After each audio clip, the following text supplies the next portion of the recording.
Hey, what's good? It's your boy OG Illa, and I am back with ILLAGRAM. Yes, man, it's been a while, but I had to get back to this. I know that y'all really enjoyed it, and I really enjoyed doing it. I really enjoyed talking to y'all and really just keeping y'all updated on what I had going on and how I felt about things. So here we go. I'm gonna get right into it. All right, so first thing is first, the Joe Budden podcast. Woo wee! It has been. I've been a fan for a long time now. I was late in listening to it. I wasn't one of the people who were on it, 100 years ago, day one, A1 type shit. You know what I'm saying? I hopped in. Actually, I'll tell you when I hopped in, and this is going to tie into one of my other discussions. But I hopped in when they did the review on the Carter Five, and obviously I wasn't too upset. Being a huge YM fan, I wasn't too upset with what they said. So after that, I was like, hey man, it sounds good. I backtracked a couple episodes and then I just listened to everything after that.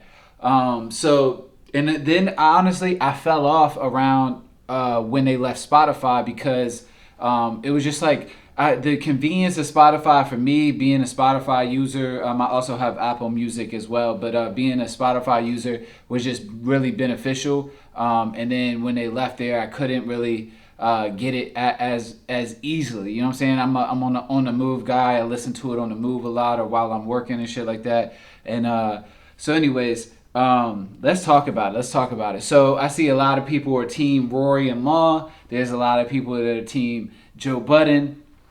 And then there's a lot of people, I don't want to say in between, but who understand the situation. And I feel like I'm one of the people who understand the situation. And what seems to have happened was that they have built up something that's great, but they left all the ownership, all the propriety, all the responsibilities, all the risk on Joe.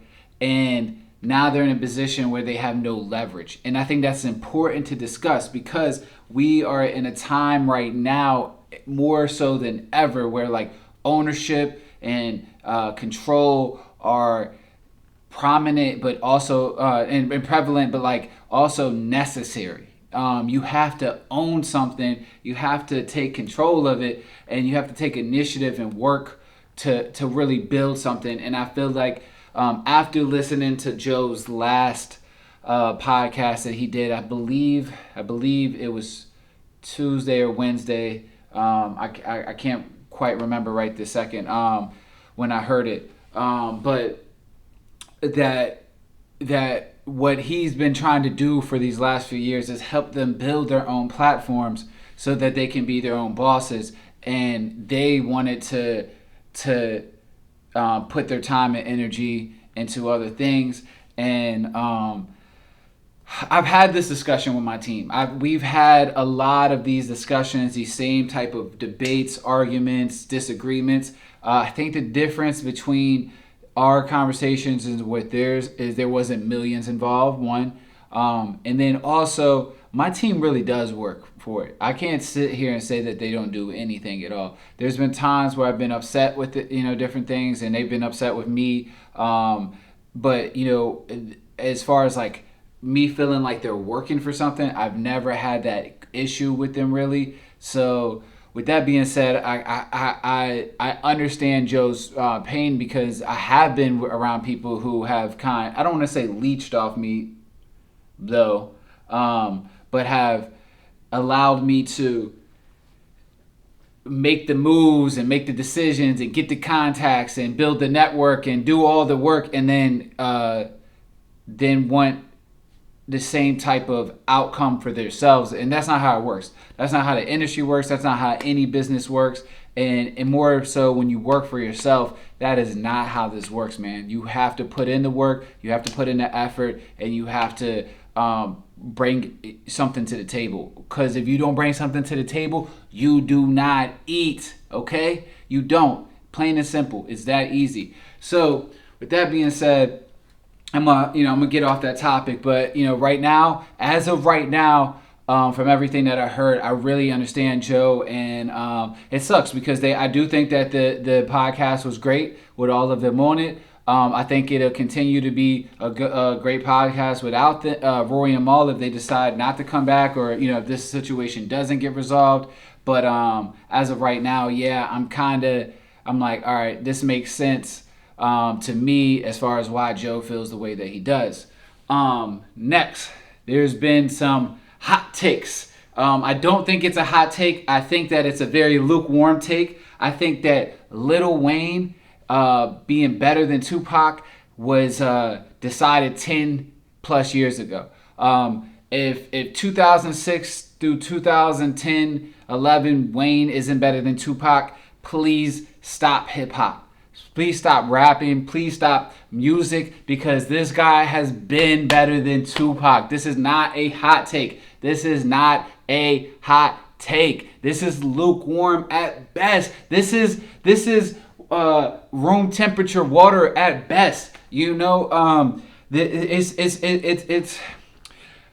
on any level. I do not think that Pac is better than Wayne. Besides one.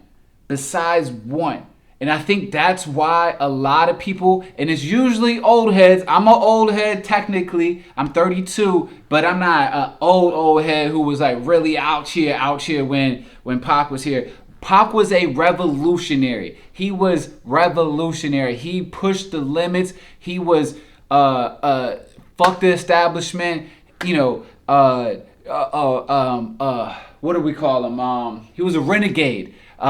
Nothing, not like me, and I'm a rich man renegade, you know what I'm saying? But no, for real, he was a renegade, and that was vital to, one, hip hop, but two, the community. He definitely was a human being, and I think his diversity, because a lot of people called him a hypocrite, but I thought that was the beautiful thing about Pac. I thought Pac was human, and in his best form. He was he was angry, he was sad, he was happy, he was disappointed, he was frustrated, but he was joyful, he was appreciative, and he put all of that into his life, not just his music, but his life. And there was times where he called women bitches, and then times like he made songs like Brenda's Got a Baby. That's one thing I love about Pac. But when it comes to rap, he is not fucking with Wayne. He does not have more flows than Wayne. His vocabulary is not as diverse as Wayne. He doesn't have as many hits as Wayne. He does not have as big a catalog. Unfortunately, he did pass away, but he does not have as big a catalog as Wayne. He has not worked with as many artists as Wayne. He is not he doesn't have better metaphors than Wayne. He has some songs that can definitely be up there with anybody, but I do not think that Pac is on the same level as Lil Wayne, especially nowadays with all the things that Wayne has done. And not just musically. Wayne has fought the system and he won. It looked very bleak for him. It looked very dark for Wayne at one point. Very fucking low. People were shitting on him, talking about, oh, you don't own this, you don't own this. He is a full owner of Young Money. He beat Universal. That is insane. That is unheard of. That's monumental. And he did not get celebrated the way I think a lot of artists would get celebrated because he is Lil Wayne. And I think that just lyrically, rapping wise, a lot of people nowadays are far superior to people in the 90s, and that's the way it's supposed to be. That's the greatest thing about it. Look, my top 5 rappers, for real, Wayne, Drake, Kanye, Jay-Z, Outkast, but we'll put Biggie in there as well because I can't, Biggie. But look at this. They're all descendants of each other. And that's what it's supposed to be. You got Biggie, who births Jay, who births Wayne, who births Drake, and then there's Kanye in there as well, who was birthed a little bit by Jay as well. It's a family. That's how it's supposed to be. I just had a son. I want my son to be light years better than me, and I'll be okay when people say that. That's the way it's supposed to be. If people were still as good as they were in the 90s, rap would not be anything. That's what you want. You want the people who are doing it nowadays to be better than the people who did it then, and different. And you want them to be different. But then we'll go one more step further. Wayne is the most replicated, duplicated, imitated, whatever the fuck word you want to use. He is that when it comes to this rap shit. There's no rapper alive that has birthed more children than Wayne. I mean, for God's sake, Future, Thug, Gunna, Uzi, all of these guys, even Kendrick has admitted this, are descendants of Wayne. Nicki, Drake, all of these guys are descendants of Wayne directly. Not, oh, he was influenced. No, like directly. He influenced all of these guys, but more so they wanted to be like him. And that's okay. There's nothing wrong with saying that. Yo, I wanted to be like Wayne. I still have a big Wayne influence. There's so many people out here that don't even realize how much they were influenced by Wayne because they might have been influenced by somebody else who was influenced by Wayne. Wayne's family tree out here is crazy. And I just think that there needs to be a little bit more respect put on Wayne's name, especially when it comes to hip hop. Even though he gets a crazy amount of love. And that's another thing. The way that other rappers and peers talk about Wayne in a positive light is just incredible. You don't get to see it a lot, especially in hip hop, because it's such a cutthroat, such a tough guy, such a macho man type of environment. Wayne gets mad love from everybody. He's worked with the greatest artists ever. He's been involved in this music shit for 20 plus years, 30, almost 30. And that's crazy because he's not even 40 yet.